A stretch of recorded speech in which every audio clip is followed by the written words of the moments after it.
Serena. And I'm Rachel. We're the hosts of Book Tales. If you like reading books, Drinking cocktails, and Scottish accents, then meet your new favourite podcast. come with us as we explore different themes from romantasy to horror and everything in between.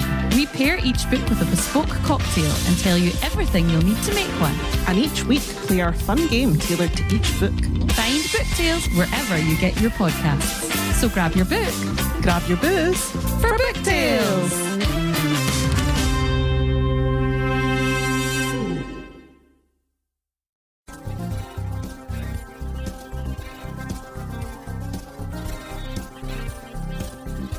Hi guys, I'm Bri. And I'm Alli. This is Offscript. If you think about it, books are potential scripts for movies. When this adaptation happens, typically it's disappointing because they went off script. In this series, we will be talking about how off script they went.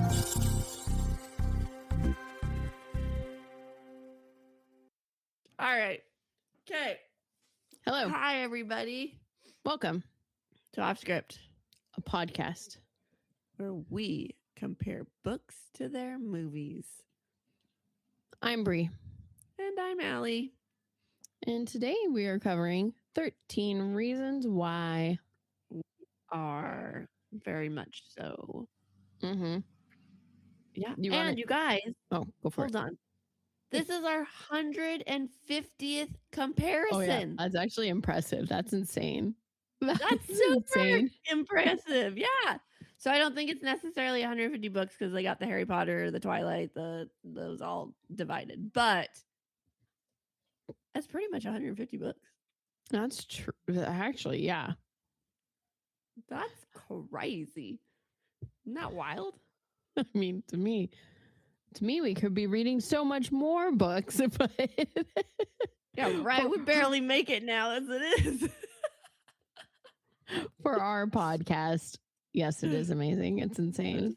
Actually, speaking of, I was gonna paint a different picture, but since you brought up books that get split up, I'm so fucking excited about the Divergent news.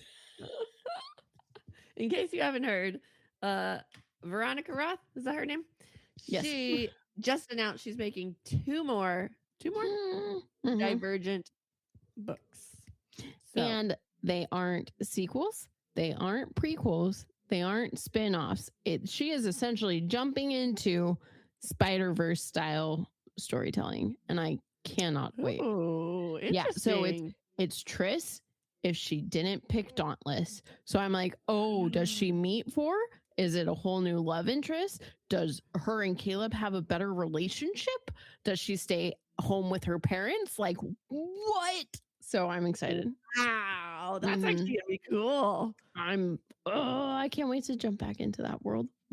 That would be cool. I just saw the Mhm. article and said 2 more books. I was like, I'll send it to Bri. I didn't read it. So I'm like, oh, awesome. You That's sent it, cool. and then Tom Tom asked me how I felt about it. And I was like, dude, my favorite book series besides Twilight is getting more books. And it's not because, like, this to me doesn't feel like it's a cash grab because she's not like, oh, the series is done, but I'm going to keep the story going. I'm going to, like, let's go with 4. Or guess what? Triss didn't die.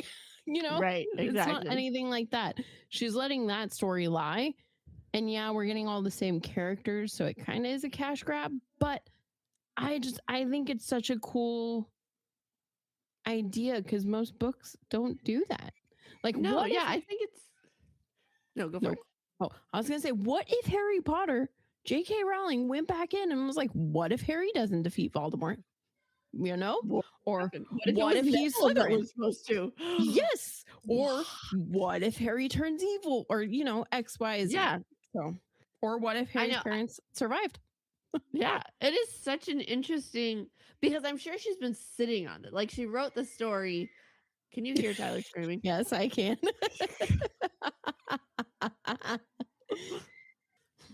My gentle parenting. Stop crying about the game. You're fine. That's a dumb reason to cry, kid. But anyways, what were we saying? You were talking about how she probably sat on this for a long time. So she probably sat on this for a really long time, and she just like maybe even while she was writing the original 3, and just like Actually, I yeah, wonder because what would have happened. And then so she probably was like, you know what? Maybe she even wrote it for herself and was like, this is a good story, and then knew that we would want it. also, like, let's think about it. Triss is divergent. So we always saw every bit of each faction in her. So she fits into every faction. And like, Right. is being divergent going to still be this huge bad thing? Or was it just because she ended up in Dauntless that it was this huge bad? There are It's gonna be so good. many doors open right now, and I cannot. Technically do this for every faction if she chose a different I faction. would love that. Like, I would actually be one of those people. Like, I'm waiting for this book. It's coming. Because wait, okay, because Triss, sorry, she did she qualify for like how? Remind me how she picked. Like, she got to pick, or the test said she should be. The test said that. she should be in Abnegation or Dauntless, but you don't have to follow what the test says. So if you wanted to go be an erudite, you could be an erudite if you wanted. But just remember, you have to pass their test to stay in it. Right. Mm-hmm. Mm-hmm. It's gonna be good. I cannot wait. That's how I feel when I play video games, everyone. Tyler, you're about to lose it for the next day too.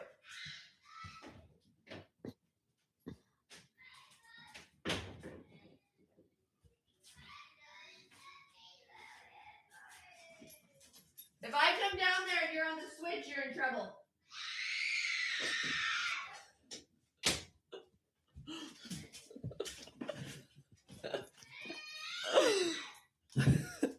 Oh no. You're not listening.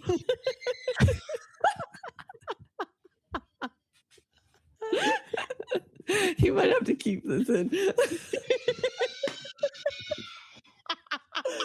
Oh gosh. It'll explain this.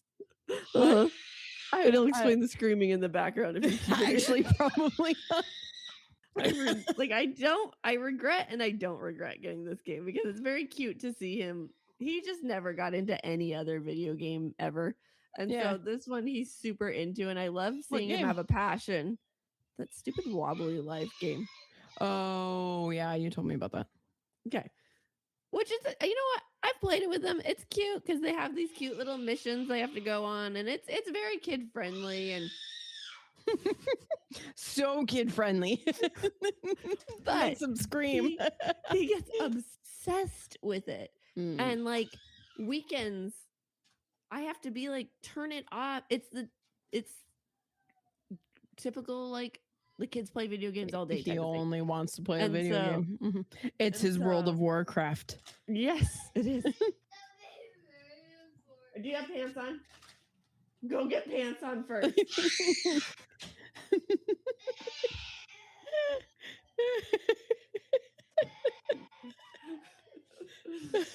Oh my gosh. I don't want pants. But also same.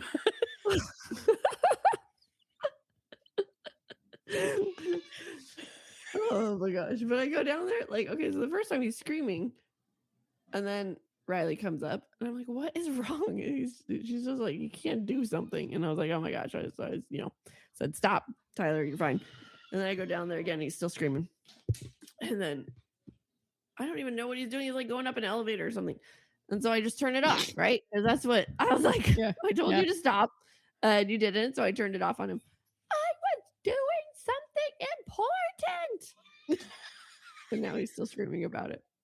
So how dare you? I might just go turn lullabies on and say it's bedtime. But anyways, so those are great pictures we have. This is quite an eventful start to our episode. Oh my God. ready to start? I don't know. Yeah, let's try. This is a serious episode, and here we are. Okay. Oh my Lord. Oh no. He's gonna start screaming at like the worst part. It is. Gosh, you guys. I'm normally I feel like I'm a good mom, but he just whatever. All right, temper tantrums, let him ride. Okay, so then we do have some trigger warnings here. This whole book is about a girl who committed suicide and a teenage girl who committed suicide, and there is rape also in the story. All right, well, I'm sure I'll have to go in a second, but we'll go for it. All right. Source synopsis is Hannah Baker commits suicide and leaves behind a box of 13 cassette tapes explaining the 13 people who played a role in her death. Clay Jensen, a classmate and crush of Hannah's, receives one of the tapes and spends the night listening to Hannah's voice. It is sad, Tyler. You're right. Which It's guides so him sad. exactly. Which guides him through town as he learns the reasons for her suicide. So the show's a little different. Yeah. So the bottom line synopsis is that Yes, kind of. It's not in one night. It's not in one night, and I guess he does get guided through town. Never mind. Yeah. Okay. So our author is Jay Asher. Our creator, creator, because it's a mini series, is Brian Yorkey. Cute. There were 20 directors for the entire 4 seasons of the show and 20 screenplay writers. However, the book is only on season 1. Jesus. 20 writers? That's a lot. No wonder there's so, I mean, they also, actually, no, I remember it was supposed to be just a 1 series thing, but then it was getting so much hype around it that they were like, oh, maybe we could make this more seasons. Did you watch, so you watched it way back. Oh, here, we'll get there. Hang on. So book came out October 18th, 2007. Show March 31st, 2017. And that is with 4 seasons. So I'm assuming 4 years, but I didn't look. And that's a 10-year difference. Mm-hmm. And so what'd you do first? I watched the show first when it first came out. Did you watch all the seasons? Just season 1. I wanted to continue with all of them, but there's so many TV shows out there and so little time. So you kind of prioritize. And watching it now, I still want to watch the rest of them because I want to see how the court trial stuff plays out. Yeah. But again, it's not high on my priority list. So then it ends up dropping down to the bottom. Right. I know. I read it first, but this time around, this is the first time I watched it, but I did continue, and I'm almost done with season 2. What? I know. How is the second season? It's good. There's just some things that I'm like, that's interesting, but overall, I mean, it's a decent story that's kept me hooked and wanted to keep watching. But I don't know if it's I want to keep watching so I have closure, or if it's good so I want to keep watching. Yeah, type of thing. Yeah. So, yeah, I feel that. Yeah. Well, here was my problem because I was worried when they were like, yeah, we're going to keep it going. Because isn't the whole second season following one new person who's getting bullied and their stuff going on? Oh, no, it's just all the trial. It's the whole second season's a trial. So every episode, a different one of the kids on tape is on the stand. And so we get to see their story. Because some of their story is Hannah didn't say everything that really happened. So that's the part I'm like, so for example, her and Justin? Nope. Zach had a summer relationship. Wait, isn't it like that in the book? I don't know. I don't remember. I guess I'll find it. He's her first relationship in the book. So I okay. actually like that. Okay. So then they add things from their point of view. So like the lawyers will ask them a question. It kind of flashbacks them to that moment. To what happened. Yeah. So we get that. So it's the second season also focuses on Jessica and her. Clay's really trying to get her to come out and tell people open. and stuff like that. And so I don't know, it's good. I think I only have like 1 episode or 2 left, but I can tell that Tyler is gonna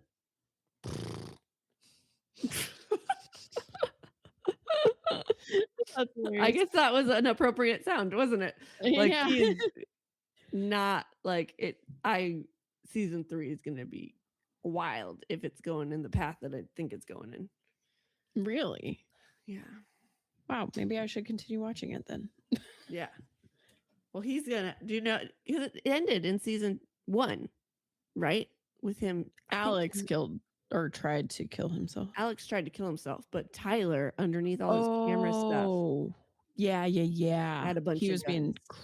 Yeah, you didn't see that That's like how his story ended, and that's what made me want to keep watching it. I was like, "What the heck?" And so he had a bunch of guns under his camera stuff hidden. Yeah, and so then he's like, and he's going down a path that I'm like, "You're gonna freaking shoot up the school," and that's where it looks like.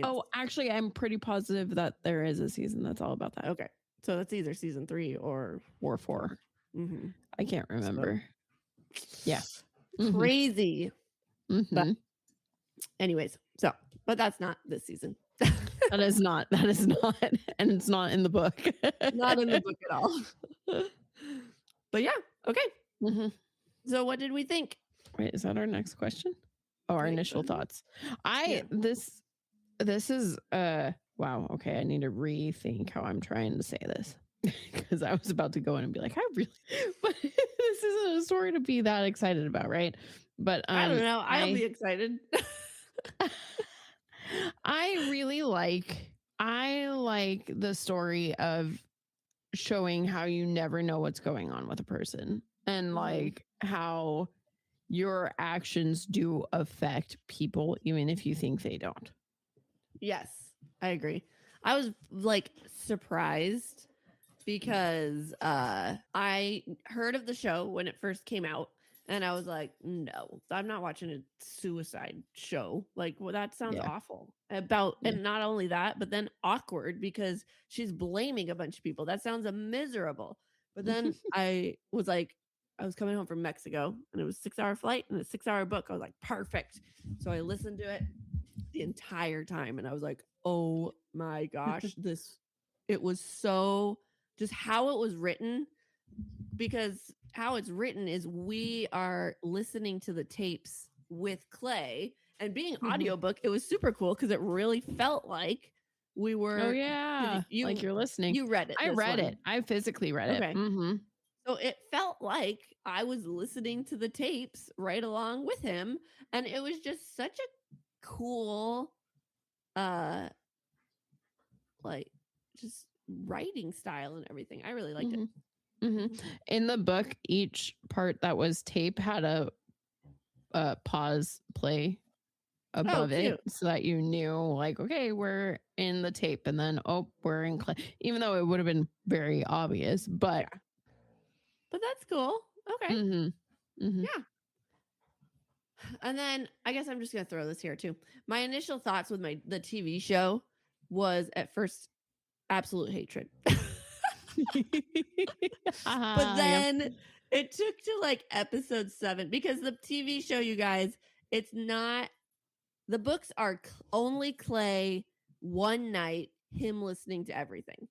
The show is him listening like tape a day type of thing, and then confronting these people, and then they're shocked. They're like, well, what about blah blah blah blah? And he's like, what about them? They're like, you haven't listened to all the tapes yet? And that's my thoughts too. I'm like, Why are you confronting people before you even know what else is on the there? whole story. Yeah. So that part still pisses me off, and I think it's so stupid, but I understand why they had to do that to make it a show. Like, I mean, you couldn't really just have all the tapes and then him confronting people. That just wouldn't work. Yeah. But it made no sense to me. But by like show 7, I was like invested in the backstory of what's happening with all these kids and everything like that. So I thought it was good. Yeah. Well, my why did we pick it was because I loved the show so much that I wanted to read the book. Oh, and so okay. I was like, oh, I got to read the source material, duh. Yeah. And then now that we've done TV series, I was like, yeah, we doing it. We got this. We doing it. Yeah. All right. We got our super fun facts. Are we ready? Yes. Okay. Christian Navarro, who is Navarro. Navarro. I don't. You just saw the Mario movie. It's a me, Navarro.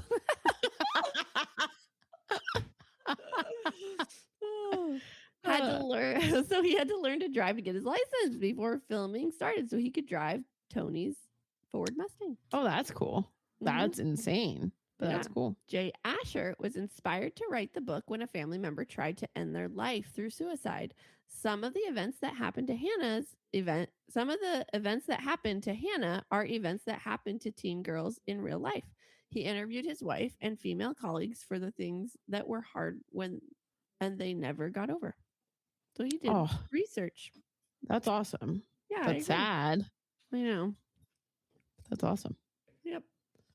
Jay Asher was fine with the differences between the book and Netflix series, saying the message is what's there, or is the message is what matters most, and the message is there. That's true.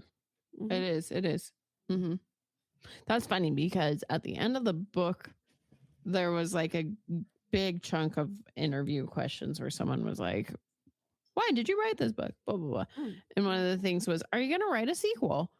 And he was like, "No, never. This story is done. Like the whole purpose for this story was to tell what happened to Hannah. That was it. To make you aware that sometimes your actions have bigger impacts on people than you realize." Right. So then I sat there and I was like, wow, I bet he's pissed about season 2, 3, and 4. Yeah, I guess I don't know when that interview happened, if it was about first, season 1 or now. All of it. Yeah. Yes. Yeah. Kate Walsh did a lot of prep to get into her role. She tried to make her performance as Hannah's mom honorable as she could. I spoke to 2 parents that had a child that died by suicide, and I spoke to a psychiatrist who deals with family therapies, but particularly with families that lost someone to suicide. Wow. Yeah, that's intense. Heavy. Yeah. Yep. I mean, I guess you don't want to step into a role like this and do it inauthentically, but damn. Right. And last, shooting was so difficult they had therapy dog visits. The set. So the series covered many heavy issues, including depression, suicide, sexual assault, to name a few. So naturally, the stars would need cheering up every once in a while. That's kind of crazy because you always think of sets as like these fun, like happy-going things where you're all happy on set, and then you get into the action and you do it, and then you come out and you're like, ha ha ha, we can still have fun. But maybe not. Not with this one. Nope. Alrighty. Ready? Mm-hmm. Okay. So, book starts off. Clay is mailing a package from Hannah Baker. We find out that there's 13 people who get this package, and he was not 7. He was like number 9. In the show, he was. In the show, he was 9. Oh, so then he was 7.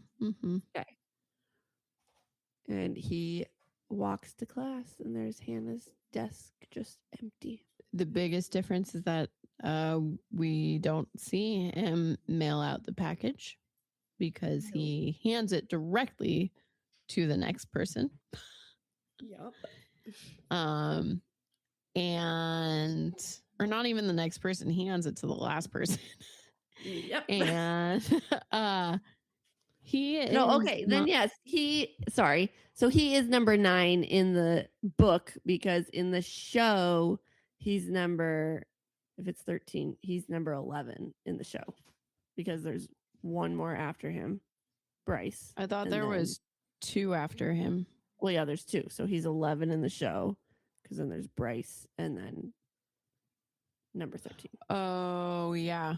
Because he So he's doesn't number- give Bryce the tapes. He just tells him, kind of, Yeah. not about the So tapes.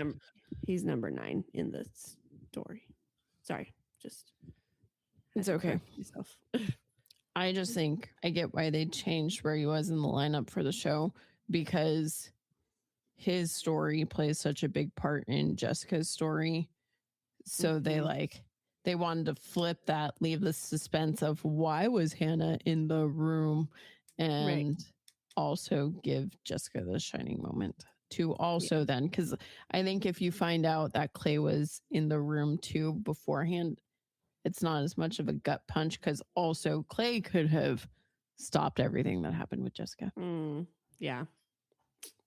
So All right. So then the book jumps a day backwards, and now we figure out what the heck these tapes are. So he receives this package that has 7 audio tapes. He goes to the garage where there's an old cassette player, and he begins listening, and he's shocked when he hears Hannah Baker's voice. She shares that if you receive these tapes, you're one of the reasons she's dead. Oh my goodness. What a thing that would be to hear, right? from the person themselves too. I know. My gosh, I couldn't imagine. So Clay freaks out thinking it's fake, but it goes on to saying if you you should have gotten a map with these. And he remembers he did get a map a couple days before in his locker. So he goes and he finds it. And the map has stars on locations that she will mention as they listen. And she shares where the first location is. And she also let them know that they have to listen to all the tapes and they have to pass them on to who's next. Otherwise, she made a copy of the tapes and a trusted friend will release them for the world to hear. So in the TV show, they're at school the day after Hannah has died, and everyone is aware of it. And a random kid comes up to Clay and is like, "You're not innocent," and walks away. And Clay's like, "What the fuck?" I know. What kid was it? I don't even think it was one of the kids that How had do the they tape. know? Yeah. I don't know. Because think about it. All the kids who knew and had the tape before Clay wanted to keep the tapes secret. So they weren't trying to go up to him to be like, "Hey, you're on these tapes." They were all acting like it didn't happen. And no one would tell another kid. Yep. So weird. So that's a weird yeah. choice. Okay. Yeah. And then because of the suicide, the parents are hyper aware, especially since the school keeps sending out emails. So the parents are like always asking the kids, like, "How are you doing? Are you okay? Did you know her? Did you know her? Were there signs?" Things like that. Which there was a suicide in our school. When was it? Sophomore year? It was a kid in one of my classes. And all they did was the principal and the counselor came into the class to tell us and be like, "Unfortunately, he is no longer with us. And if you guys have any kind of feeling, come talk to us." And that was it. Holy shit. I got Luna it. just- Sorry. It's okay. Let me see it. So I got this toy. It has like, a tennis ball on it. Yeah. It was my I'm sorry toy. Sucks Mhm. for you. And That sucks for you. figured that'll be our mini. Yeah, I figured too. But yeah, so like having the parents in the school be hyper aware kind of felt weird to me. And then the map did not get sent to him. It was in with the cassettes. Which I kind of think that makes more sense personally. But I know it did, but also because like the map was given before he got the tape. So there's this almost like ominous, what is this? So then it's kind of true. That feels more Hannah than I guess that's here, true. it's in the tape. Yeah, Mhm. that's true. Cool. Oh, Like- also, and again, I guess this might be something that happened in the world of Hannah Baker in the book, but the freaking the kids have created a memorial at Hannah's locker, which again, I don't think when kids at our school died, we never had any memorials like that or anything. But high school is a lot different. All these kids acting, doing drama. Are you talking about high school? Yeah. Who? I can't remember his name. I don't even remember that. He sat right next to me in social studies with Favor. Oh my gosh. Yeah, I do not remember that at all. Took his parents' shotgun. That's so sad. And what's sad, this is so horrible to admit, but it was one of the kids who, if you looked at him, you thought that he would do that to a school, not himself. Oh. So then when I found that out, I was like, because he sat right next to me and no one talked to him. And I was like, fuck, if I had just reached out, if I had just said, hey, dude, are you okay? Or something, then maybe it wouldn't have happened. But oh, that's so sad. Yeah. Man. This is just sad. We just don't know. I know. And no locker memorial there. Nope. So the first person on the tapes was Justin, her first kiss. She addressed how she knows that there were rumors that she was a slut and fooled around with him, but these aren't true. She is new to town and had a thing for her. She's new to town and she met a friend, and her friend ended up kind of having a thing with Justin, but then she moved, and now Hannah's crushed on him for a really long time, and so she got his number from her friend, even though her friend's like, that's not a good idea. And they met up at the rocket ship park, and she tried to act out this dream she had been having about their first kiss, and it ended up being really romantic. But all they did was kiss. Like, there was nothing hanky-panky going on. It was just a kiss. But a month later, the rumors started going around how she was slutty. And these ruined her really special memory. Was there a picture in the book? What? The picture he took. No. Not in the book. Not like that. Was in the words. Was in... Not you reading the what? The fuck? Like, I'm not asking. I'm not asking if there's a picture for you to see in the book. I'm saying, did he take a picture in the book, or was it just him spreading rumors that he did? No, he didn't take a picture in the That's book. what I thought. Okay. Yeah, So he just said rumors. stuff. Yeah. And also, so the first time she met him, it's him and Zach walking up to the house, and Zach slips and falls. You totally skipped over Zach's relationship. This is in this whole first part too. That's why I didn't think they had one, because I did not remember it at all. Yeah, because when Justin got with her friend, she got with Zach, but that didn't last too long because there wasn't like a lot in common there, or I can't remember what happened. So then when her friend moves, or they just break up, because isn't this friend Jessica in the book? No. It is Kat still. Yeah. All right. So once Kat does whatever she's doing, that's when Justin enters the picture. And they first see Justin and Zach at her house, like out her window. And in the movie, the first time Hannah sees Justin is at a party that Hannah threw, which also, like, Hannah wouldn't be throwing parties. No, she would not. Oh, but also at this party, freaking Hannah and Clay are like best buds in the TV show, like two peas in a pod. That drove me crazy, because I think they said like 5 words to each other, but they just had this like intense like crush on each other. They were too embarrassed to talk to each other. And the whole TV show, there's this whole character made up for the show, Jeff, who is there to teach Clay how to talk to girls and help him with Hannah. And so they end up talking a lot. And so like Hannah throws him to the party where she meets Justin. And also like this part irritated me because towards the end of the book, Allie will tell us how Hannah cut her hair and she really wanted someone to mention it, but no one mentioned it. First thing that happens in the TV show, Clay goes, "Hey, you changed your hair. I really like it." That's right. I was like, "Hey, you're not supposed to say that."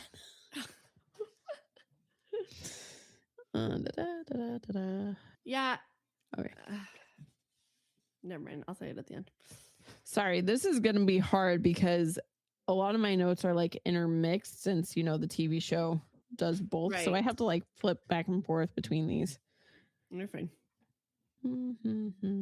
I think my last note here is that Justin took a photo of Hannah. Oh, and then in the TV show, it's not even Justin who tries to forward it. It's freaking Bryce. That's right. That Bryce. Yeah. Okay. So now we're back with Clay in real time, not memory. And Clay is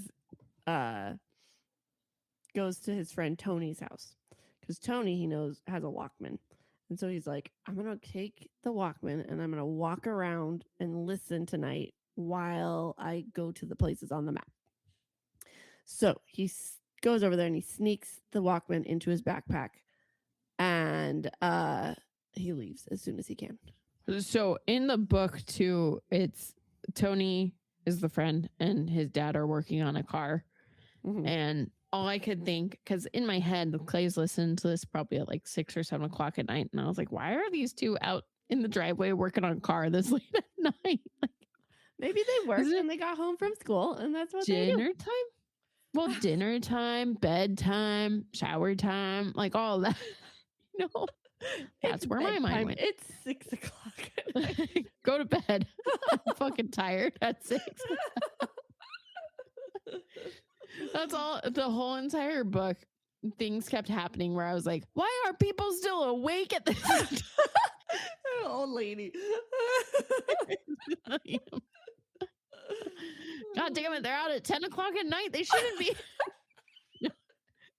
But also, like, when the mom calls, when he goes to the diner or whatever, and then she meets up with him, I was like, okay, it's got to be like 9 or 10 o'clock now. That's what I thought too.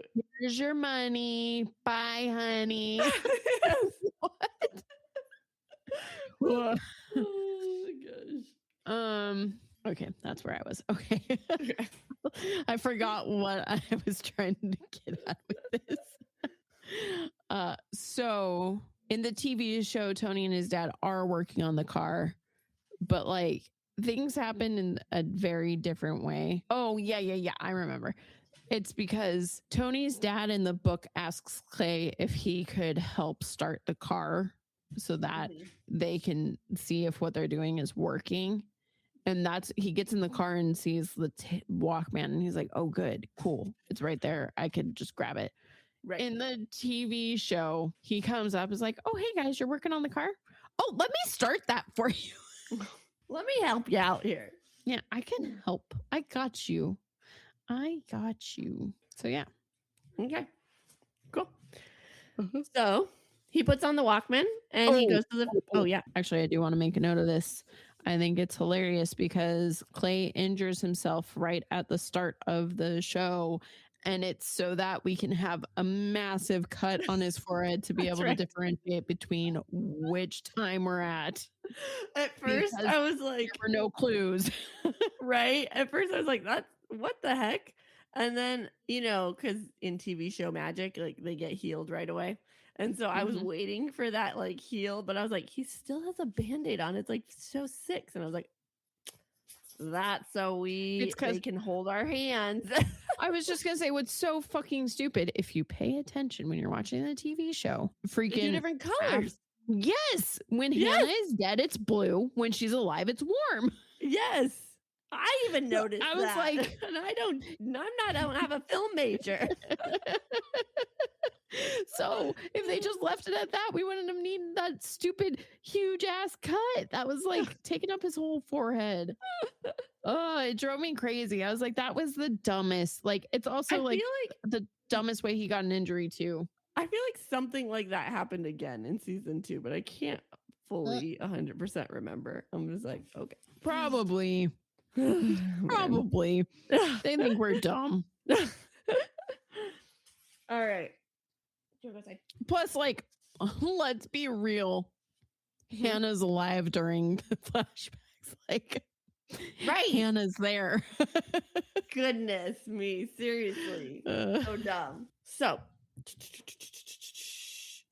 he puts on the Walkman and he goes to the first star on the map, which is Hannah's old house. As he walks there, he's listening to side 2 of the tape, and she calls out Alex. And he made a hot and not list, and he put her on the hot side, and the best. She had the best butt in freshman year. And he put on the not side their friend Jessica. And she full on said, if you didn't do this list, no one would be on these tapes and I would be here. Like, it's all boils down to because Alex. of you. Yeah. I forgot to mention during the party where Hannah met Justin, Kat, the friend who had dated Justin, goes up to Clay and is like, why don't you go up to talk to her? We know you like her. And I'm like, oh my God. So everyone knows that Clay likes Hannah. Right. Like, this seems weird since he doesn't even talk to her in the book. Right. Oh, okay. So when Clay is listening to tape 1, he goes to the park where where Hannah talks about Justin and hers first kiss, and Tony pulls up and Clay's like, what are you doing here? And he was like, I see you're almost to side 2. And then he walks away. I was like, what? I was like, oh, you find that out real quick. Okay. And then it's also at this point in the TV show when you find out that Hannah's parents are filing a lawsuit against the school. Which, again, if the parents had no idea that their kid was being bullied, which I'm led to believe from the tapes and like how she lived her life, why would they go press charges against the school? Like, you would think that they would have to do that with evidence rather than just like, our daughter died and it's your fault. You know? I guess they're grieving, and I guess their point is that she's with them all the time. They should know, and they're being bullied and not doing. There's bullying happening at the school, and they're not doing anything about it, right? So that's kind of their stance on it. But I don't know. But how do they know that she was bullied? You know, like, what if she just, without any clear evidence, how can you accuse being like an entity that you're not doing your job? Makes sense. Yeah. Oh, okay. Are you still looking? Oh, wait. Yeah, I am still looking because we're on Alex.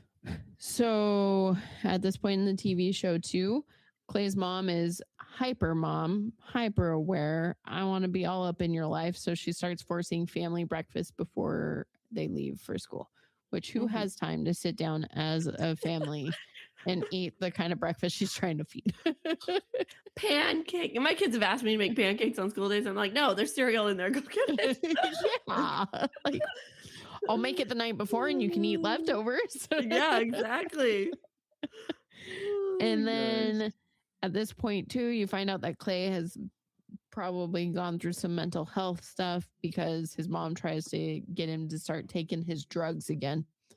And he's like, I want to take the drugs. My next note says, since there's more days in like the TV show, you actually see the reaction of every like tape that he's listening to. And so like each episode is a different tape.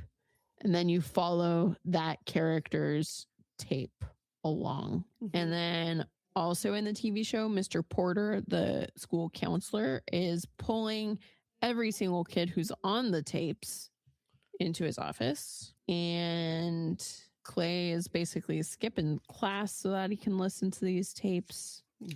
So much so that he's on attendance tracking now. And this was literally like the second episode. I was like, if this is a good kid, And he literally just missed like a few hours out of a class. We're gonna be like, attendance tracking. Exactly. All right. So Clay, remember this one time he was at Hannah's house after she had moved out. One time at band camp. Sorry, like how no, you said it. One time. So he didn't realize it was Hannah's house or her old house. And so he just has this flashback remembering a car accident that had happened there. And one of the victims was a student from school and one was an old man. And he had to go to this house to tell the woman, the wife, about what happened. And so that's why he remembered that house. And so he continued on his walk to the convenience store. And on the tapes, Hannah shares how some boys like this going to the convenience store, and he walks right in. In my head, I'm like, this convenience store, I guess convenience stores are 24 hours, but like, why would a kid want to go into a convenience store not at a regular time? So in my head too, this is like almost summertime. I don't know. Did it say when it was? Oh, I don't think it did. So in my head, it was like fall. So it's like dark at like 4 o'clock. In my head, it's summer. So it's like doesn't get dark till 8, 9 o'clock at night. That makes sense. Yeah. No, he was wandering around in the dark, and every new place he went, I was like, what the fuck? Go to bed. I think the dark started in my head at the ice cream place. That's when I was like, it's dark now. Like it's 10 o'clock is my guess. Go home. But anyways, all right. So he goes to this convenience store, and on the tapes, Hannah shares how some boys now come slap her butt all the time because she has the best ass in freshman class. And Clay gets to the store and buys a candy bar, just like Hannah does. Like he's full on walking in her footsteps. And he continues to listen and walk through the town with her. And he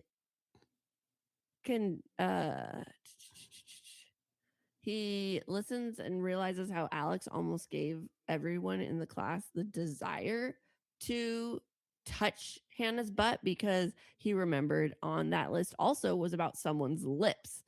And after he had seen that, all he could think about was how he wanted to kiss this girl and feel those lips, because he's like, oh my gosh, they're the best lips in the class. And he realized what a horrible thing that list was. And okay, yeah. And then she shares that the next name on her list, or the next name next to hers, was Jessica. And Jessica is next on the list. Like list of tapes, I mean. Yeah, I feel like Jessica wasn't until right before Clay in the show. They have all of them right. Everyone's. Except Clay is before. That's the only difference. So they're all right in the right order, except Clay is moved up too. But those two are even in the same order. Okay. That makes sense. Clay is moved up too. So like he's supposed to be tape number, like, what did we say? 11? 9. He's tape number 9 in the show.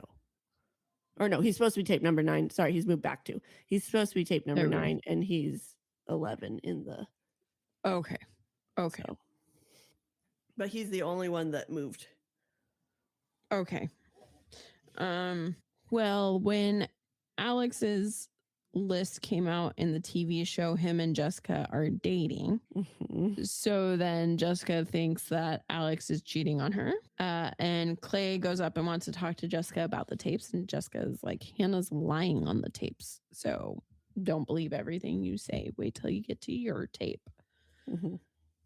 At this point, Hannah's mom finds the list in Hannah's books. That feels like that's very early. I think she found she found like the map that she made that traced everybody. That is early. Tape 3 already. Holy cow. Yeah. So then she's like, I got a smoking gun. And then this is when you also find out that Tony is close with Hannah's parents because she calls Tony. I was like, Tony, I need to come talk to you. Then you find out that Justin has a bad home life. He's got a mom and a mom's boyfriend who's horrible. Yep. And it seems like she changes through her boyfriends all the time. And now Hannah's parents, like, what's funny is why did the school have a lawsuit already when her parents file a lawsuit? Maybe there was like a civil lawsuit against them, and then Hannah's parents are like, here's our smoking gun. Right, maybe. I don't know. And then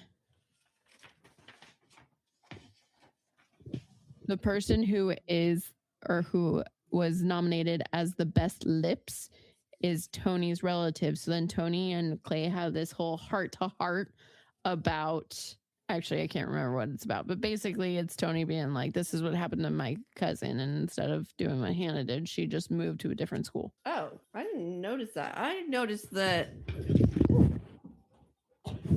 that Allie's dropping her mic. Goodness. Jeez Louise. I noticed that she was like putting lipstick on and like doing like kissy faces. So I thought she liked it. I didn't know she moved to a different school. No, she moved. She was doing that was for those of us who read the book, because there wasn't even like, we saw the list, but we really only saw the best ass part because that was the part for Hannah. So it was really only for people who read the book to be like, oh, she must be the one with the best lips. Because then Jeff does make mention and say, oh, you saw the list, huh? Right. But that's all in a flashback. And then in the present day, because Tony is essentially Clay's shadow, because he's like, are you going to finish these? Are you going to finish these? What are you doing? And so they always have like weird random heart-to-hearts about different things that happened on the tapes. And this one happened to be I think she was his cousin or something. Oh, okay.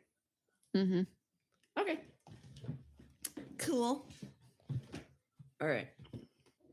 Just all unorganized over here. All right. So the story starts out how this guidance counselor tried to help Jessica and Hannah because they're both new. So she tries to set them up and be like, you're best friends now. It then made mention about how Mr. Porter is now the guidance counselor, but that's for future tapes. And so we're like, oh my gosh, an adult is on the tapes. What's happening?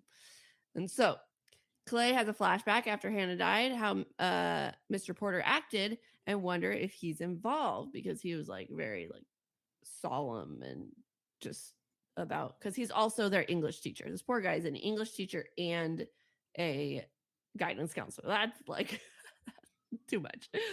So he's too tired. It's no wonder he did what he did. Right. Seriously. So anyways, so Clay gets on a bus and he's continuing to listen. And on the bus, he sees this girl named Sky, who he had crush on in middle school. And they just kind of like briefly talked, because he's like not wanting to interact with anybody because, oh my gosh, they might know what the heck is on the tapes and blah, blah, blah. So he back to Hannah. She talks about how Jessica and her became friends and hung out at a coffee shop called Monet's. And one day they see this boy eyeing them, and it's Alex. And Jessica goes over and confronts him, and it turns out he was also new to school. So they create this little group. And one day, though, Alex stops going, and then Jessica stops going. And then it turns out Alex and Jessica eventually got together, but they eventually broke up. And then the list came out. So the list came out because Alex was trying to make Jessica jealous, and that's why he put Hannah as best and her worst, which pissed off Jessica, because she was in the book. Did she get rumors that they were hooking up and everything too? Is that what Jessica was super upset about? Or that was just the movie or the show? That was just the show. That's what I thought. So she was just mad about Jessica was just like, what the fuck? Yeah. I have a good ass. Yep. She ended up smacking her and scratching her face because there's rumors, and she's like, why are you believing rumors? And Clay got to the coffee shop that they're at, and that's when the tape ends. For the most part, that happens, except for the fact that the tape came out during Jessica and Alex's relationship. The list. Yes. All right, so the next person on the tape is Tyler, and she confronts him about being a peeping Tom. And she shares about how one night she heard a camera clicking outside her window and it freaked her out. There was this friend that she told, and she got excited and wanted to catch this person. So they ended up hanging out, and it seemed like they were going to get, it seemed like they were like, he was getting, like they were going to catch him. Because she kept like, they talking about like her black underwear drawer. Like they were trying to make it so that Tyler was like, oh my gosh, what's going on, and getting closer. And so they busted out the windows, but he ran off, and Tyler was super defensive at school. So that is how Hannah knew it was him. And then we find out she's recording this by peeping on him, like sitting outside his window. And, oh, Tyler, you're coming home. And I see you, Tyler, and all this sort of stuff. And she teases that the girl who was the girl she told is the next side of these tapes. And Clay, back to present time, Clay found an old scribble book, which is like an old yearbook that people just scribble in at the coffee shop.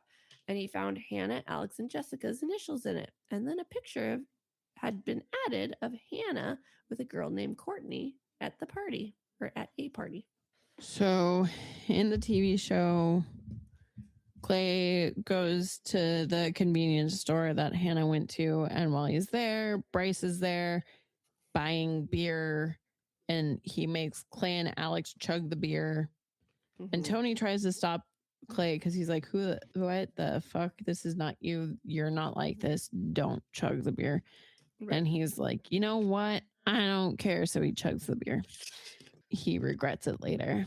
Yes. Anyway, so then Tony like is sneaking off somewhere, and Clay doesn't like that he's sneaking off somewhere. So he follows Tony to find Tony beating someone up. So then he's like, oh my gosh, you're a bad person. But come to find out, it's like one of the people who made his cousin uncomfortable or whatever. And then there's a part of this that Allie hasn't gotten to yet that in the TV show happens basically halfway through Tyler's tape. And it's Clay goes to the spot on the map that's Tyler's house, and later in the book Marcus will be like, here, just throw a rock through his window. We all have done it.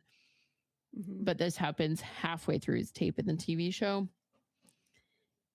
and everyone's still trying to get Clay to stop listening because I think they know that Clay is he's the one who's honest. He's the one who's actually going to do something about everything that happens, and they don't want him to find out. So they keep trying to stop him. Yeah. Plus, it means they're getting closer to the end where everyone will know.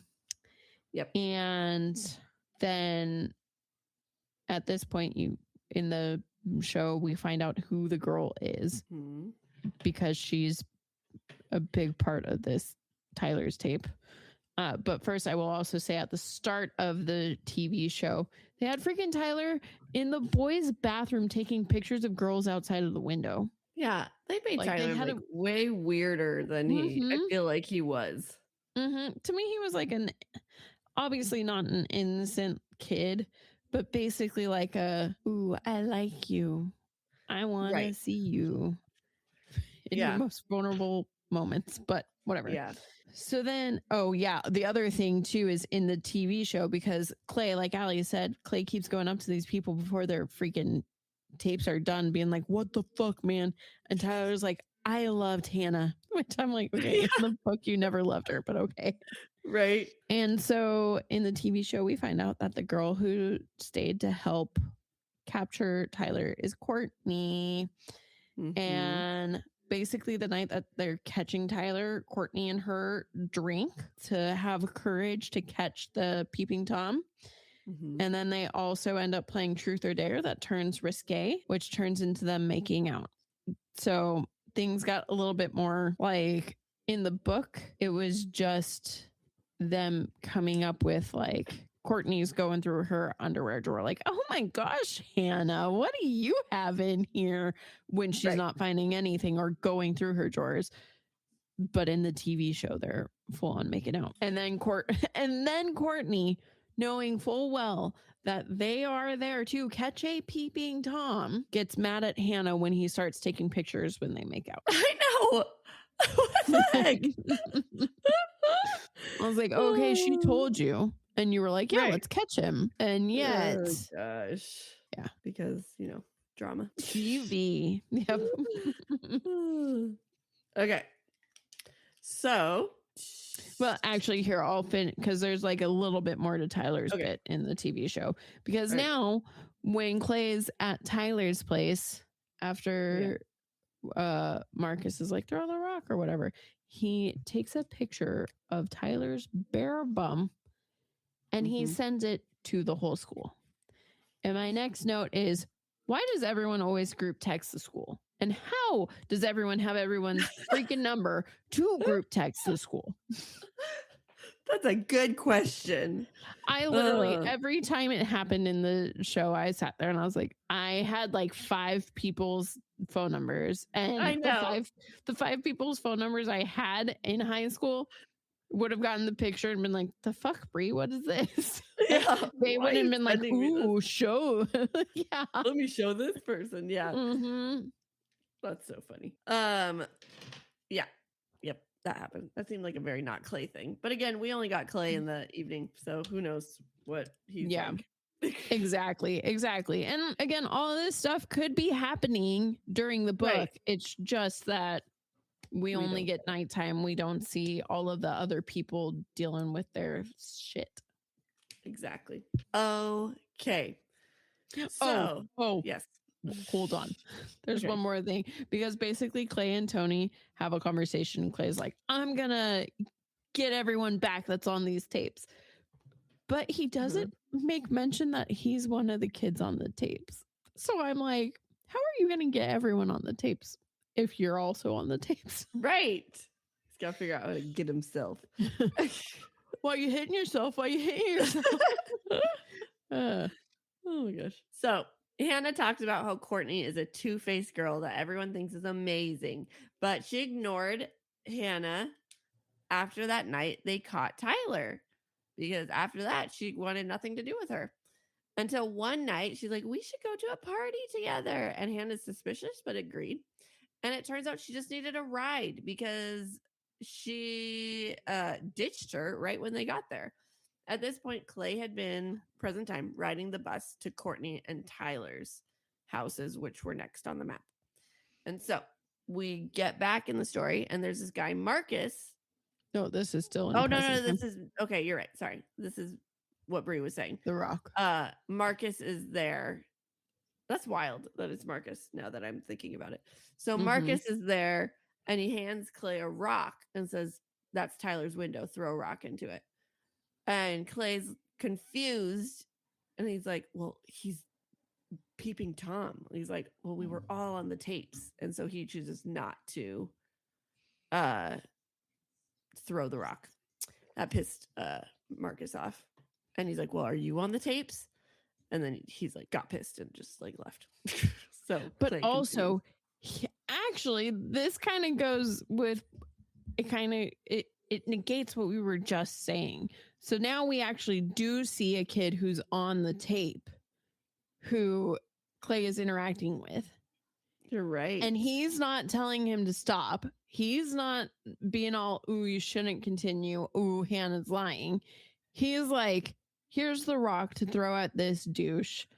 Also, no, I'm on these tapes as well. And then he bounces out. Yep.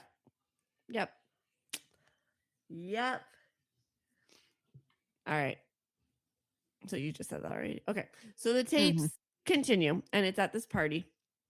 And Tyler was there with a camera, and he got flustered when he saw Hannah because obviously she caught him peeping. And this guy comes up and he talked to her saying,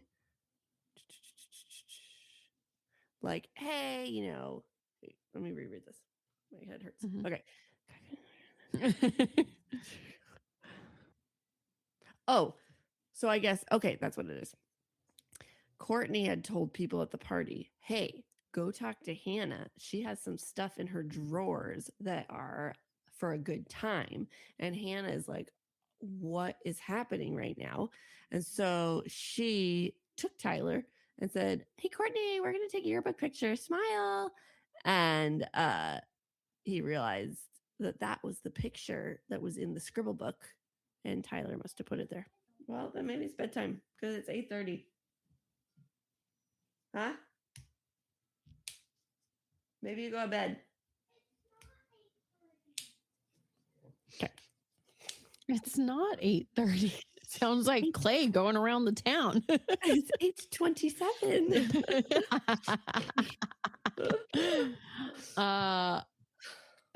I can't remember if this part happens or not. I don't remember Hannah taking a picture with Courtney after the whole thing with Courtney happened, so I don't think this part happens. I think it did, but it was different. I don't remember how it was different, but I remember it was not. Well, I do have a note here. Well, first I'll start with, I have a note saying Mr. Porter isn't a great counselor. And it's literally because like, I feel like all the kids keep going to him for things and he keeps like beating around the bush and not like, he wants them to get there, but sometimes you can't do that with kids. You kind of have to like, here's what I think you should do. What do you think you should do? Instead, he just sits there and is like, well, why do you think you feel that way? And he's also super like chill and talks like this. I know. And I'm like, dude, that's not great. No, yeah. Then back to a flashback with Courtney and Hannah. Courtney is now spreading that Hannah said she wanted to have a 3-way. Mm-hmm. So then everyone's like, ooh, what's she doing? And then the kids in present time, the kids who don't want Clay to listen to the tapes go and scare him by trying to hit him with a car, and then they get him in the car and they speed to like 100 and then the cops pull him over. But guess what? Alex's dad is a cop, so it's fine. Yep. And then you find out that Clay's mom is a lawyer and she is representing the school. All this twisted drama. Which, and they bring it up so many times, conflict of interest. Seriously. Even if your kid was not involved in everything, that is still a conflict of interest because your kid goes to the school. Right. Like, whatever. Yeah. I was like, okay, TV drama. I get it. Yep. Let's go. So Hannah tells us about this Valentine's Day $1 things where, not a gram, but like dollar, whatever they're called. I don't remember what they're called. Dollar Valentines. Dollar Valentines. I feel like they had a cutesy name for it. But so they take this survey and it matches you up with mesh of people, whoever, matches. And you can pay $1 and you get your top 1, or $5 to get your top 5. And so, of course, it's for all these cheerleaders wanting to go to cheerleading camp and everything. So Clay reveals to us how he had always had a crush on Hannah. So this is the first time we find out that he had a crush on Hannah. And whereas we found out episode 1. Yes. They worked together and he only applied at this theater because she worked there. So he wanted to work with her. And Hannah talks about how she bought the top 5 guys on her list, and the cheerleader that was helping about the list, how she was so kind and sweet and cutesy. And she doesn't mention the cheerleader because she was really kind and everything like that. But Clay knows because he's also the one that helped him. So we know that this cheerleader's name was Sherry. And oh no, it wasn't Sherry in the book. They changed it. It was, what was it? Kelly or something like that. Yeah, I think it was Kelly. Okay, in the book. And so she gets a phone call, and it's Marcus, and saying that she was his number 1 on his list. And he asks her out for ice cream at Rosie's, and she tells the tape to go there next, but don't order anything for 15 minutes because that's how long she sat there waiting when he said he'll be there right after school, and it should have taken about 1 to 2 minutes to get there. And she's just sitting there waiting. And this is when Clay gets a phone call from his mom saying, where are you? And he's like, I'm going to Rosie's. I forgot the tapes and I need those for my project, because this whole time he's had this lie that he's doing a school project with Tony, and she's going to bring him the tapes. And so then we back to the tapes, and she finds out that Marcus comes in 30 minutes late, and he thought that they were just joking. You know, I didn't know if you really were going to show up, so I didn't come. But then I turned around just in case. And then he puts his hand on her leg, and he realizes he believes all the rumors and thinks she's easy. And so this is when she flipped out at him. No, first Clay passes the theater, and like he's just getting flashbacks of the theater and everything. But then that must be still in a memory of Clay's about when they were at the theater. Oh yeah. Mm-hmm. Okay. So as he passes the theater, has this memory that there were jerks that always talked to her, and he just wanted to protect her from these jerks, but he never knew how. The Marcus bit happens, but Rosie's and his memory. I mean, he keeps remembering times at the movie theater, but not like this. Yeah. Okay.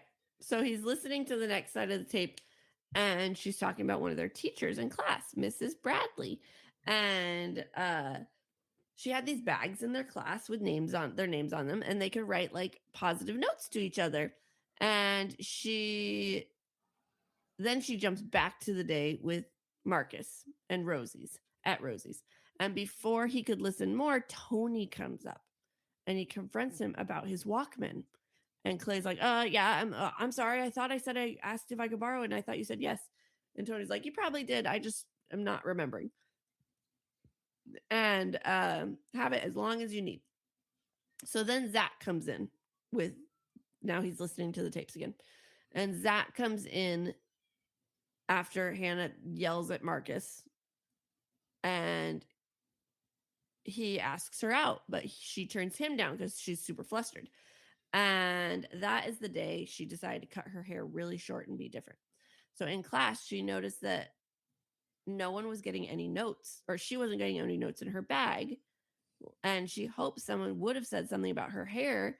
And finally, she noticed one day, like weeks later, Zach keeps snooping in her bag. And she came up with a plan to catch him. And sure enough, he was taking all her notes for weeks. She yelled at him in the hallway, and this rumor spread that she freaked out for no reason.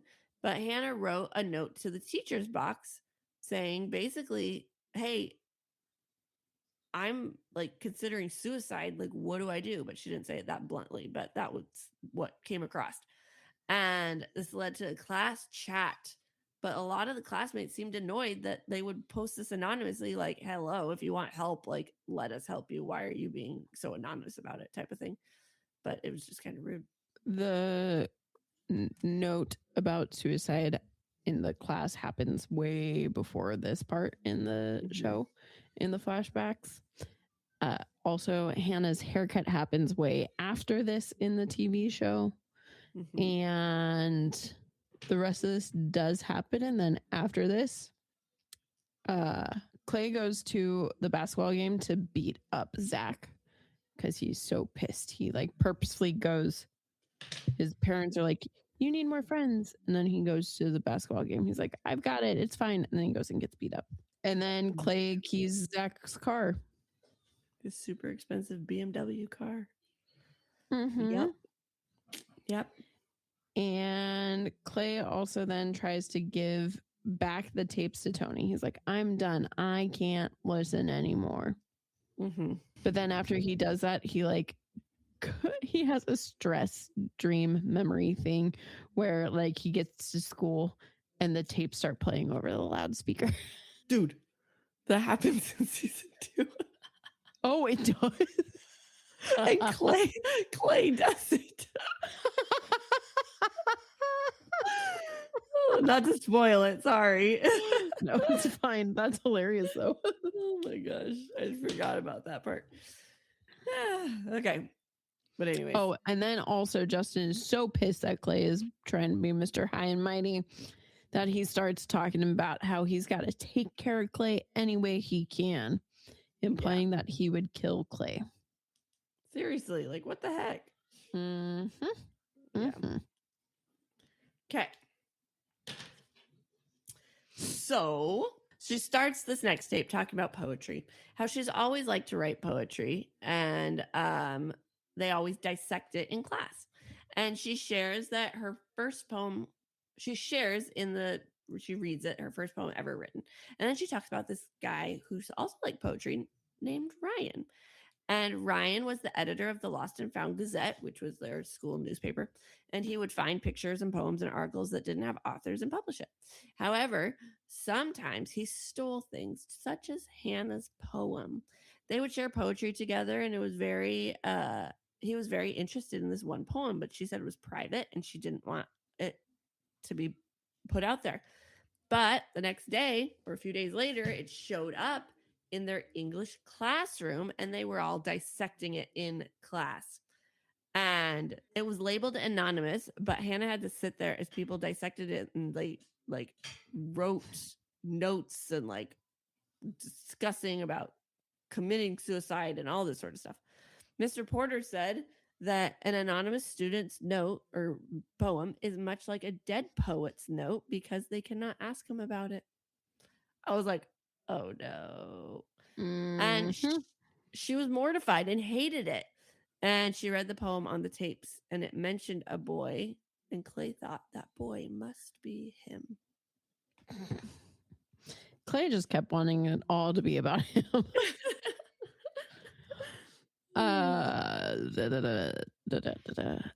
For the most part, this does happen. Mm-hmm. And all I could think was, I don't think any of my English teachers would ever read a student's work and be like, we must dissect this. It's so good. Yeah, I don't think so. Mm-hmm. Okay. And like, who must this writer be? Whatever. Right. Oh, at this point in the TV show, because Clay has just said he's given up on the tapes, Tony makes Clay go rock climbing so that he can feel alive. Oh, yeah. They skip school to do it. Mm-hmm. Yeah. Yep. Oh, and then in the TV show, Hannah's parents seem to be very supportive, whereas in the book, it kind of seemed like they weren't. I mean, maybe it's from how she talked about them a little bit, or because she kills herself, but it didn't feel like they were supportive in the book. And then during this whole poetry bit, Ryan buys Hannah a journal to help convince her to keep going to the poetry class. Yes. Yes. So they were like in a poetry club or class or whatever together. Yep. Mm-hmm. All right. So after this tape is done, the cashier at Rosie's told him, you don't have to pay because like clearly there's something wrong with you. Like, because Clay's like been like sitting there like just listening to these tapes in like horror. So he left and he sees Tony sitting in his car, and he told him, get in. And he's like, what tape are you on? And this is when we find out that Tony knows about the tapes. Mm-hmm. And it turns out Tony has the second set of tapes. And when Clay told him what tape he was on, he said, listen to it with me because this is your tape. And he starts driving off. And before he drives off, he says, you don't deserve. Oh, no, this tape starts by saying, hey, Clay, you don't deserve to be on these tapes, but I have to put you on here to tell my story. And so she begins talking about the party. And Clay immediately knows which party. It's that party that was at the beginning. Or like he knew about this. Like when he was on the tapes, he knew this was the party and this was what his tape was going to be about. And so it also brought him back to that car crash because that's the same night that the car crash happened with the old couple and the kid that died at school. And Hannah's on her way to the party. We're back in the tapes. And she kind of like that set her off for the night because someone was backing out of her old house, and she just kind of got a weird feeling after that, and she just felt lonely. And she went to this party because she knew Clay was going to be there, and she really wanted to find all the skeletons in Clay's closet because he seemed so perfect. So she wanted to know anything about him, but she didn't find any. And while she was there, He comes and talks to her, and we get background on Clay too, because he remembers how it went from his point of view, and he was so nervous. Like, he had to really amp himself up to go talk to her. And so they're on the couch, but they keep getting bumped by drunk people. And he remembered that it was Jessica and Justin they kept getting bumped by. So they made their way to another room and they started to kiss. But this all flashback happens of this reputation and how if anything happened with Clay, her reputation of being a slut would heighten, and like it would just go on. And then she started crying and told him don't, and just like go. And he's like, okay. So he does. He leaves, and that just made her cry more. And names kept popping in her head about who made, like, why she did this. And like, it's all this person's fault and that person's fault. And when she got home that night, she wrote a list, and there were dozens and dozens of names on it, but she ended up connecting them all and crossing some off. And the top 13, or I guess not 13 at this point, almost probably top 12 were the people on the list. And so she says she's going to talk about Justin again, but Clay skipped that person because Justin's already gotten the tapes, but Justin's next. So once the tapes finish, his tape finishes, he just sits there and cries, and Tony lets him cry. Justin doesn't get a second tape in the show. It's basically Jessica's tape. Not really. Yeah, it's not to be like, Justin, what an asshole. Right. And pretty much this part happens, except for the Rosie's part. And we've already known that Tony had the second set of tapes for a long ass time now. Right. But other than that, yeah. I feel like there was something that was different that I wanted to say, and now I can't think. Oh, okay. I do remember now, actually. So in the TV show, it was kind of the same as she was worried about her reputation, but really she was almost having PTSD, really, when she was kissing him, and was like, oh my God, like, as I'm kissing you, I'm now seeing Justin, I'm seeing Marcus, I'm seeing Bryce, I'm seeing like all of these men who aren't you, but I'm feeling the way I'm feeling towards them with you right now because you're just a man. And so that's why she freaked out. Also, I'm on my last page of notes and I only have a few notes. And one of them is she cuts her hair during summer break. So I think she does it probably like summer, beginning of fall. Oh, so you're probably right. In the movie, yeah. At least in the TV show. So it probably was about fall. Yeah. So why the fuck is this kid going around in the dark to all of these places? I would have just went and laid in my bed and listened. Like, okay, right. Here's what I'm doing. He's had to follow the map. The map. All right. Okay. So Clay asked Tony why he has the tapes, and he said he'll tell him as soon as they get to the house, the party house. So they drive there. They listen to the next tape, and it's about Justin. And though she doesn't mention it, it's also about Jessica. And while she's crying in the room because she had just kicked out Clay, Justin and Jessica come in super drunk, and it seems like they're about to have sex. But Jessica passes out. So right now, we're all like, oh, great. He like rapes her. But while she's asleep. Yeah, he doesn't. He's like, tries to like, come on, don't you want to fool around, blah, blah, blah, blah. But she's like passed out. So he's like, all right. So he leaves. And then he's standing outside the door. But then here comes another boy. And at first she hears Justin say no. But then he says, I have night shift, so I won't be long. So Justin lets him in. And this boy then proceeds to rape this anonymous girl we know as Jessica.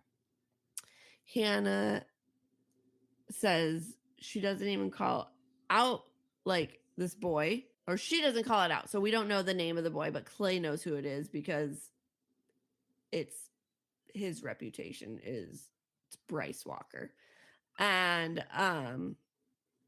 she calls out Justin because both Hannah and Justin had the ability to save Jessica that night, and neither one of them did. And because I should also mention that Hannah was very drunk at this point too. She was like could barely stand up, drunk also. So when all the scene finished, she left the room because Jessica is still passed out, and she sees Justin just sitting on the couch, completely like pale and everything, and she just walks past him. What's insane is they don't show the aftermath of this party in the TV show. And the aftermath, there's big stuff that happens in the aftermath. They hint at it because the random one character dude named Jeff dies during a car accident that happens after a stop sign gets taken out at a party. And that's all you hear about that. There's no like story in the movie. Yeah. Oh. Like TV show. There's no like, because like there's an actual whole scene in the tapes that explains why there's no stop sign.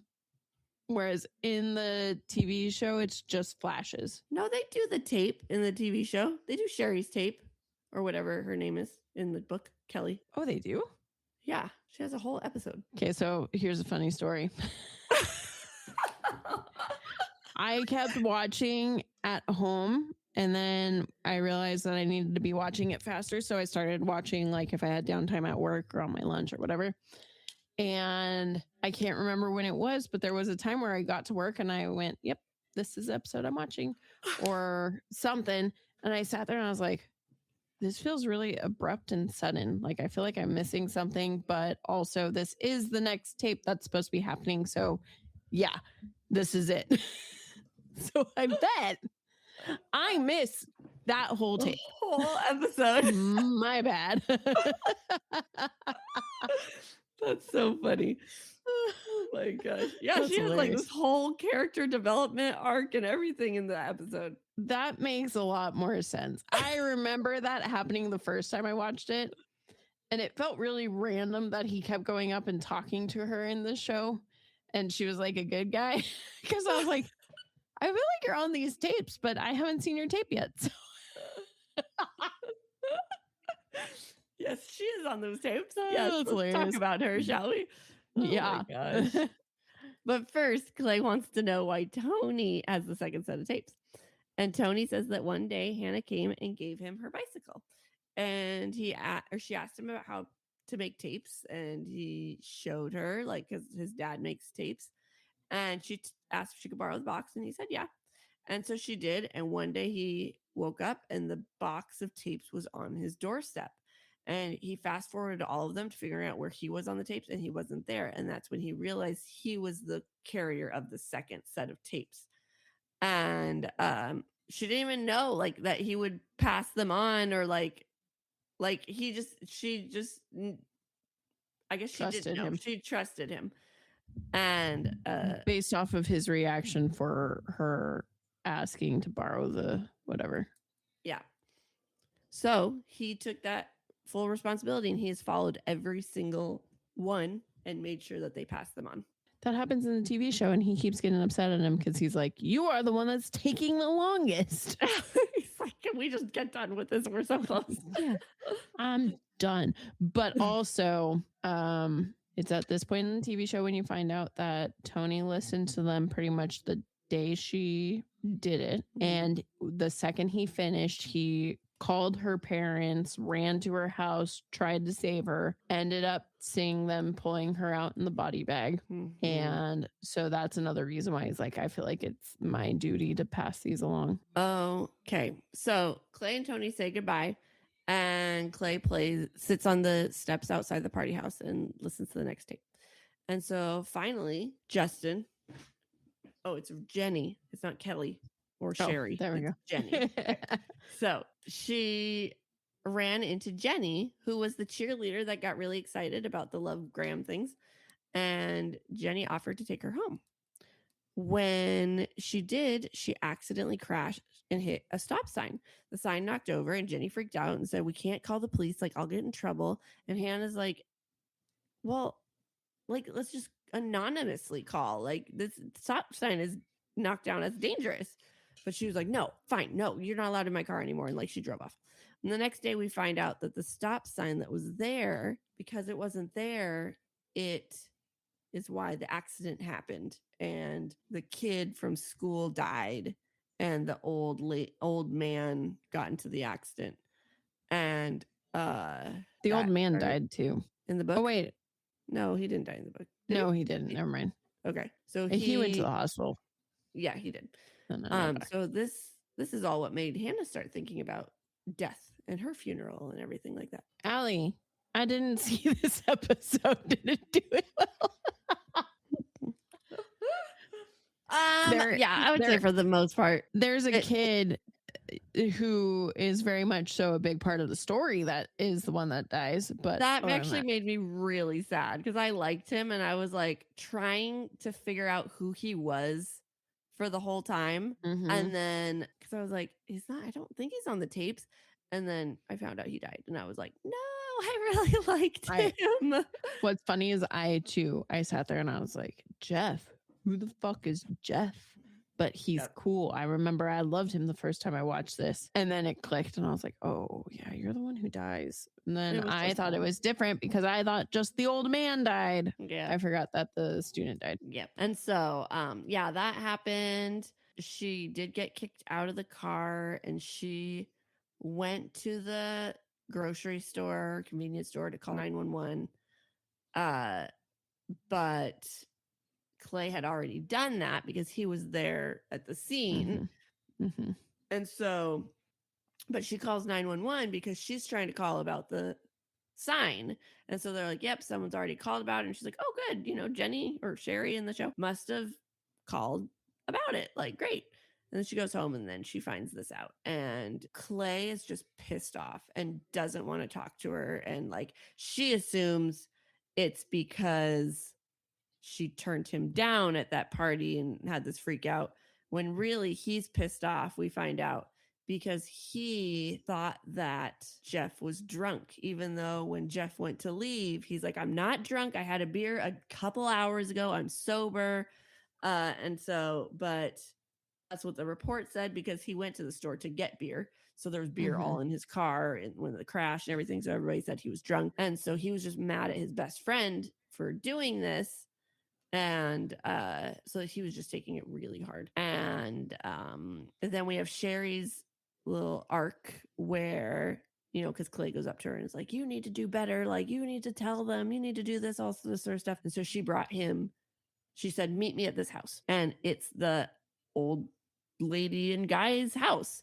And it's her, she's like, I go here every Monday or every whatever day. And she's like, and I just help. She's like, at first it started with me wanting to tell them, but I couldn't tell them. And then she invited me in and she needed help with something. And now it's just progressed. So that's like her penance is that she helps them every single week. I don't think she ever officially tells them the truth, but yeah. So it's pretty much happened. Okay, cool. Yep. Mm-hmm. It was a good episode, actually. I like that one. That was, I think, one of my favorites. All right. So on the next set of tapes, it starts off by her explaining how she was really thinking about committing suicide. She went through all her options and finally landed on pills. And she asked that those who know, please say it's an accident still if that's what they think it is. And little does she know, no, everybody knows she committed suicide. And she continues telling them that there was another party, that she didn't want to go to this party. And though she was house sitting, so she didn't have to go to this party. She was out of the house, but whatever. So people kept passing it. Eventually she's like, fine. And she went out and she saw Bryce, who was the guy that raped Jessica. And he invited her over into the hot tub and she didn't say no. And she went in with him and Courtney. And he was getting very handsy with her and she didn't say no. And she just wanted to like lose herself. Like she just miserable and lost and just wanted to be done with the world. And he ended up fingering her and doing all that stuff. I don't think he full on raped her. And well, I mean, that's rape, but not. Yeah, but not. No. In the TV show, he full on rapes her. Yes. And I'm glad I She's took not- these notes though, because in the TV show, it was like, I was like, oh my gosh, I thought she was chill with it, like in the book. Like I thought she was like, whatever, let's do it. Let's just, but no, my notes are, it's she was just done with the world and just like, At least in the TV show, she kept trying to tell him to stop. Whereas I felt like in the book at this point, she was like, fuck it. Like, I'm not going to be here anyway, anytime soon. Yeah. The other big difference here is that she doesn't land on pills in the TV show. She slits her wrists. Yeah. So the last cassette is for their English/guidance counselor, Mr. Porter. Clay is horrified to find out an adult is involved in this. For this tape, she hit record when she went into his office and recorded a whole meeting she had with him. She was asking for help and like, but awkwardly, like, you know, you don't want to talk about death to a teenager. Like it's just like awkward. But eventually they got to the point where they found out a boy was involved at a party, but she doesn't want to press charges or confront him. And Mr. Porter is like, well, then maybe we move on. If you're not going to do something about it, let's just move forward with it. And this is all she needed. She's like, okay, I'll move on. And she left the office really quickly. And she ended the tapes by saying, that's it. I'm going to move on. I'm sorry. And Clay stood there and cried in the park where he now was. And he turned the tape over and listened. And there was nothing, just silence. And eventually it was just Hannah saying, thank you. She does not say thank you in the tape. Nope. But also, there is a part of me that thinks that part of this was Hannah already being set in her, like, this is what I'm going to do. Because, yes, Mr. Porter could have said more and probably could have did a little bit more. But at the same time, he's also not wrong about how, like, if you're upset about this person happening or doing stuff to you, you should either press charges or like tell someone about it, not just keep it all hidden. Yeah. Also, before Hannah goes and talks to her,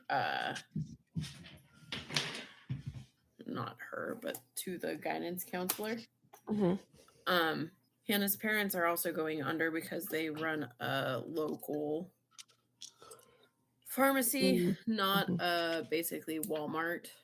It's called the Wallplex. And Hannah's like, I'll give you guys my college tuition, which that should have been their first like hint that something was going on. Like, yeah, there's that whole like she came up with everyone always takes a year off, whatever. But that should have been their like, this seems weird. But instead they're like, yeah, let's. And she's like, I've got a big deposit that I can put into the bank right now. Or her parents have a big deposit that needs to go into the bank. And they're like, well, if you're going to be basically a person back in our store, you might as well be able to do big things like this. And then she loses the $700.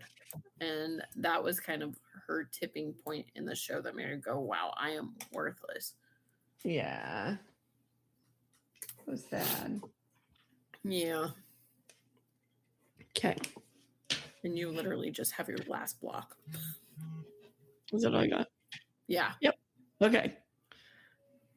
All right. So it's the next day. It's right after Clay mails the tapes. And he's late to school, but he doesn't care. As he's walking down the hallway, Mr. Porter asks him to take something to the office before he comes to class. He's reminiscing about all his interactions with Hannah. And he finally sees Sky, his 8th grade crush from earlier. And he kind of lets her go, but then he chases after her. Or no, first then he sees Hannah's empty desk and it like makes him click. And he chases after her. And he's like, hey, Sky. And that's how the book ends. In the TV show, Sky kind of seems like someone who's depressed and who understands why Hannah did what she did. So when Clay runs after her, it's kind of a bigger deal than it is. And the TV show ends basically with the deposition starting from all of the kids that got subpoenaed because Hannah's mom found the list with all the circles and everyone's name in it. Yep. So let season 2 begin. Mm-hmm. Oh, and then I know we said it before we were talking about the comparisons here, but also you find out that Alex shot himself in the head, which then makes the school look bad for their lawsuit. Yep. Poor Alex. Yeah. Okay. That's it. That's it. We did it. We sure did. So, I actually don't know. Let me check. See how many people. A shit ton. IMDb cast. Oh my gosh. 506 people for this series. Holy shit. Holy cow. Way more than I even thought. Yeah, I think that's our biggest yet. Cast members? Yeah. Holy cow. Ay. Oh my gosh. Okay. So let's take a look and see who we got here.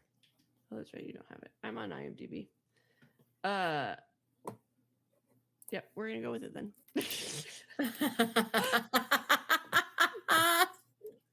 Played Clay. What?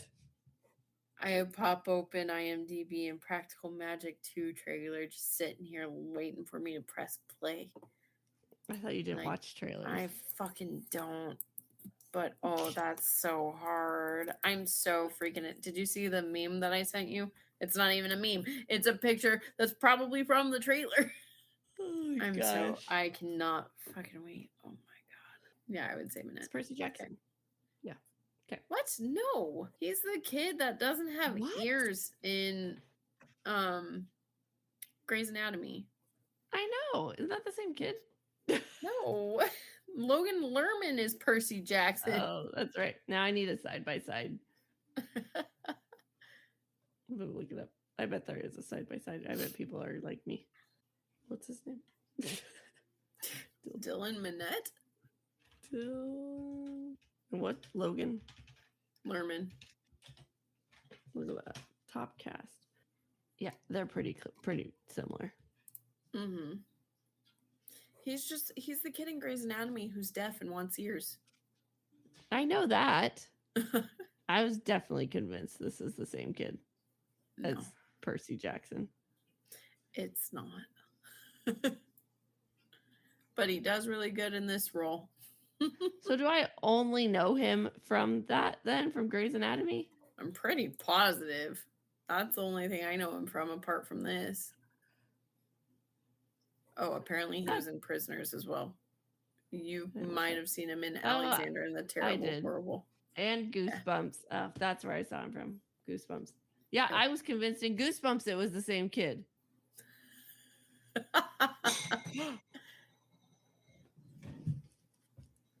Luna.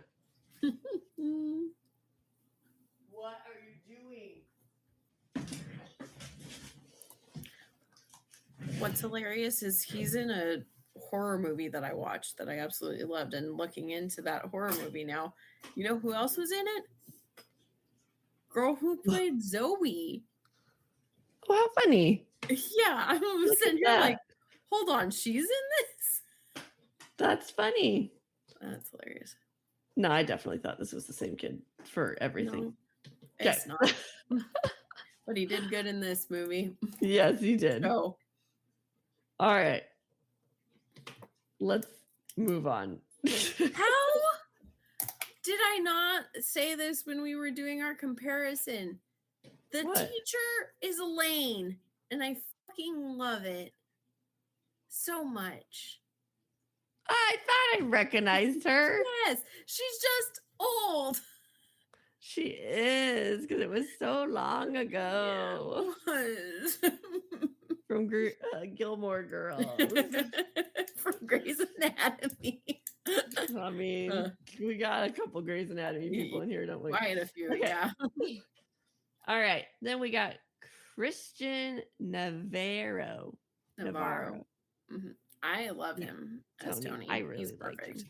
Mm-hmm. I should have started this whole thing by saying not one of these people looked like how I imagined them. Wow, but you didn't recast so far. I did not. Oh, sounds like she wants to recast some though. I don't know who. I'll figure it out. I was fine with Clay and Tony. Okay. All right. Alicia Bo played Jessica Davis. I think she does great. She does good. Yeah. She does good. Again, no. She did good, just not what I expected. Yeah. Actually, one of my kids' student sisters looked just like her, and I'm like, oh, didn't really realize it until like I was doing back like end of day duty, and I looked at her and I was like, oh my gosh, that's hilarious. It looks like her. All right, then we got Brandon Flynn played Justin. He did really good. I liked him a lot. I liked him a lot. I liked him. Mm-hmm. Mm-hmm. Justin Pence played Bryce Walker. Prentice. Oh, sorry. Yeah. Justin Prince. It's on the small screen. Here, maybe I'll move it to the big screen so I can read it better. There we go. All right. He did good. Yeah. So I'm gonna skip to Zach for a second. Ross Butler played Zach. I liked him. I liked him too, but here's the thing. So Cameron's friend, this is hilarious because I have a cousin named Bryce, right? You would think that's where my brain would go. No. Yeah. Cameron has a friend named Bryce, and he's Asian. And so in my head, these two are flipped. Oh, hilarious. So reading it, I kept imagining Bryce as the Bryce I know. And then who is it? Zach as like and so in my head they're flipped. So every time I keep talking about them, You're seeing the flip. I have to catch myself because I almost call them the other names. So, but I like how each one played them. They're good. Yeah, they did good. Miles Heiser played Alex.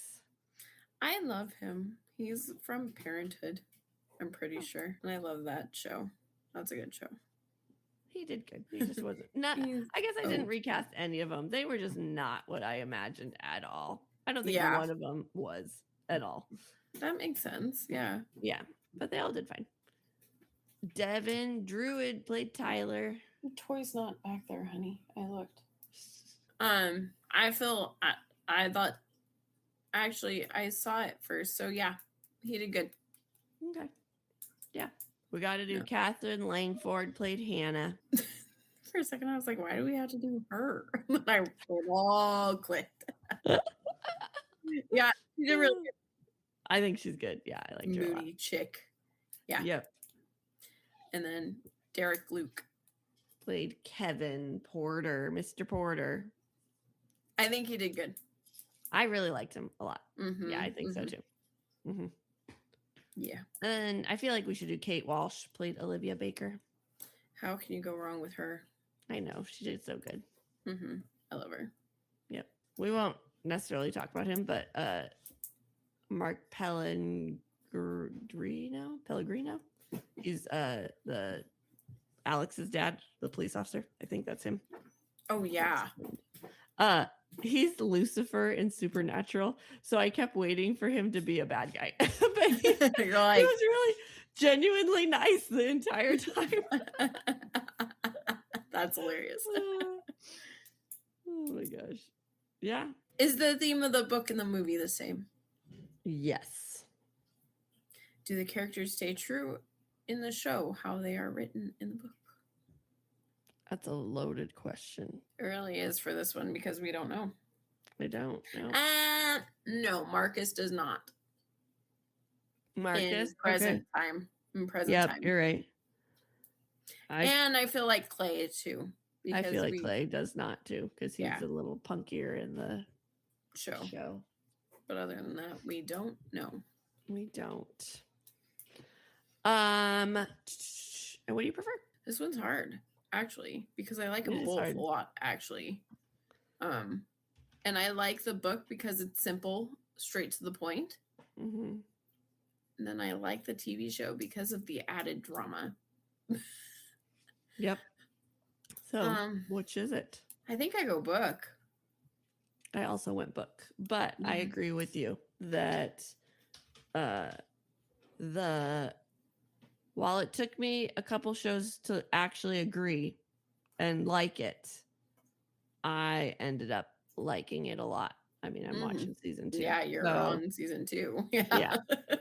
So I ended up really liking it, but I still really can't get over the fact that it's so stupid that Clay wouldn't just listen to all the tapes before talking to people. And that's my biggest beef with it. Yeah. So I like that he just, and I like that we get to listen with him type of thing. And so I like it. That's cool.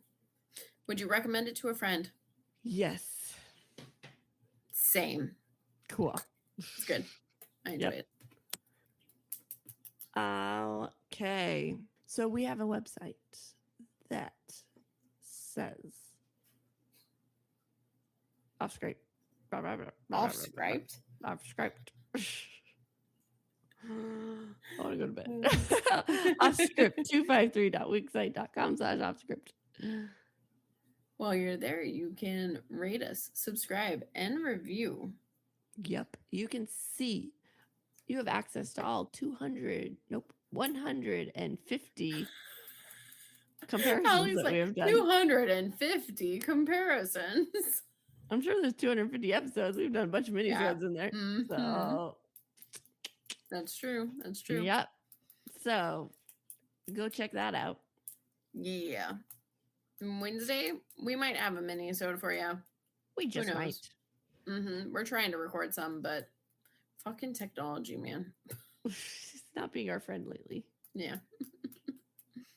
And let me double check this is right. Actually, good.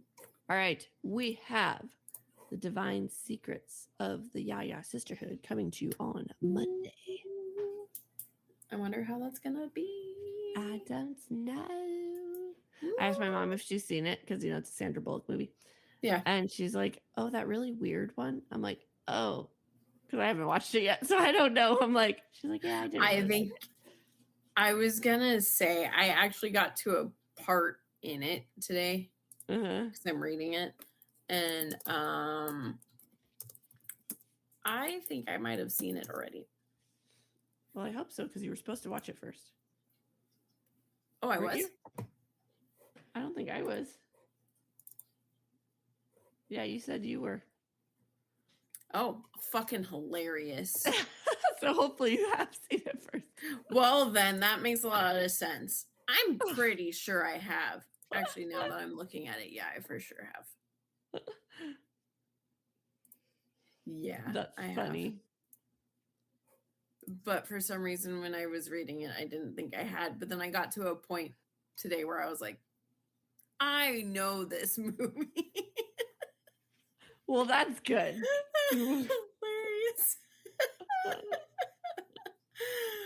That's funny. All right. Well, yeah, so that'll be coming to you. Let's see how we do with that. Yeah, let's see. Yep. With that, 13 reasons why. I'm going to redo that. 13 reasons why. Okay. I was going to stop at 13 reasons. And then I was like, wait, there's another word there. And I was like, wait, that's the title of it? And I was like, oh, yeah. That's the title. Wow, my brain went all over the place. Okay. Let's give it another shot. Okay. 13 reasons why. Went off script. Bye.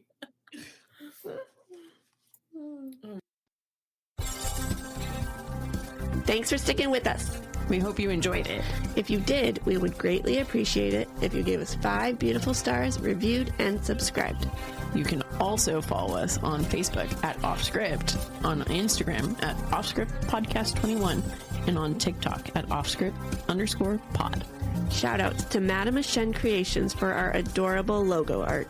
And Adam Daniel for our incredible theme song. And to Creative Cinephile Productions for producing our podcast. See you next time.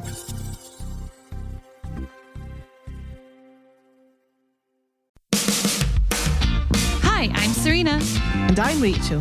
We are the hosts of Book Tales. If If you like reading books, Drinking cocktails, and Scottish accents, then meet your new favourite podcast. come with us as we explore different themes from romantasy to horror and everything in between.